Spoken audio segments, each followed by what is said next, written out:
আসসালামু আলাইকুম রহমতুল্লাহ। সম্মানিত দর্শক ও শ্রোতা, আজ গুরুত্বপূর্ণ একটা বিষয় জানাবো। কোন সূরা সর্বরোগের ঔষধ?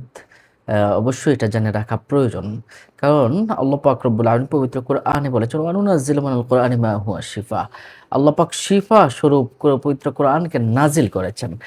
আর কোরআন শরীফের এমন একটা সূরা আছে যে সূরাটা পড়লে অবশ্যই আল্লাহ সুবহানাহু ওয়া তাআলা আপনাকে শিফা দান করবেন। খুব গুরুত্বপূর্ণ একটা বিষয় আপনাকে কিন্তু জানতেই হবে। এই যে একটি সূরা, এই সূরাটাকে সূরাতুশ শিফা বলা হয়। সাহাবায়ে কেরাম এই সূরা দ্বারা ঝাড়ফুঁক করেছেন। একজন সাহাবী বলেছেন, আমরা কতিপয় রাসূল সাল্লাল্লাহু আলাইহি সাল্লাম অ্যা যুদ্ধে পাঠালেন। পথিমধ্যে একটা গোত্রের একটা গোত্রের সর্দারকে সাপে বা বিচ্ছুতে কামড়ালো। তখন আমাদের কাছে এসে বলল, "তোমাদের ভিতরে কেউ কি ঝাড়ফুঁক করতে পারবে?" আমরা বললাম, "হ্যাঁ, পারবো। তবে আমাদেরকে ১ পাল খাসি বা ছাগল আমাদেরকে হাদিয়া করতে হবে।" তখন তারা রাজি হয়ে যায়। তখন আমি তাকে ফু দিলাম, সে ভালো হয়ে গেল। তখন ওই পালগুলো ছাগল পাল জবাই করে তারা খেলো। কিন্তু সঙ্গে সাহাবে রাসূল সাল্লাল্লাহু আলাইহি সাল্লামের কাছে এসে বললেন, "ইয়া রাসূলাল্লাহ, এটা কি ঠিক হয়েছে কিনা?"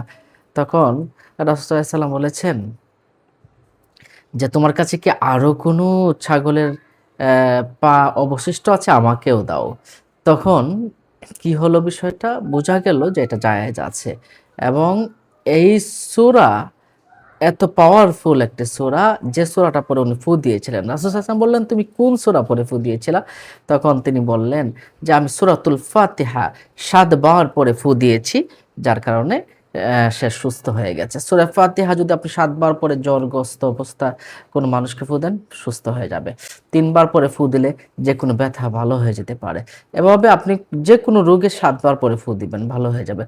আরেকটা, যদি কারো অসুস্থ অনেক বেশি হয়ে যায়, তাহলে ফজরের সুন্নত নামাজের পরে, ফজরের ফরজ নামাজের আগে, সুন্নত এবং ফরজের মাঝামাঝি অবস্থায় ৪১ বার সূরা ফাতিহা পাঠ করে আপনি ফু দিবেন রোগীর উপরে অথবা আপনার নিজের উপরে, আপনি পরিপূর্ণ সুস্থ হয়ে যাবেন ইনশাআল্লাহ। তাহলে এই সূরা ফাতিহা ৭ বার কখন পড়বেন? দাঁত ব্যথা করছে, সূরা ফাতিহা ৭ বার পরে ফু দেন। মাথা ব্যথা করছে, ৭ বার পরে ফু দেন। পেট ব্যথা করছে, ৭ বার পরে ফু দেন। এই সূরাটা খুবই পাওয়ারফুল। সূরাতুশ শিফা বলা হয় এই সূরাটা। কিভাবে পড়বেন? আগে দুরূদ শরীফ পড়ে নিবেন। যে দুরূদ পারেন সেটা পড়ে নেবেন। তারপর আপনি বিসমিল্লাহির রহমানির রহিম, আলহামদুলিল্লাহি রাব্বিল আলামিন, প্রত্যেকবার বিসমিল্লাহ পড়বেন। আর চেষ্টা করবেন বিসমিল্লাহির রহমানির রহিম, আলহামদুলিল্লাহ এভাবে পড়ার। এবার ৭ বার আপনি পড়বেন অথবা দুরূদ শরীফ পড়বেন, ফু দিবেন। আপনি দেখবেন যে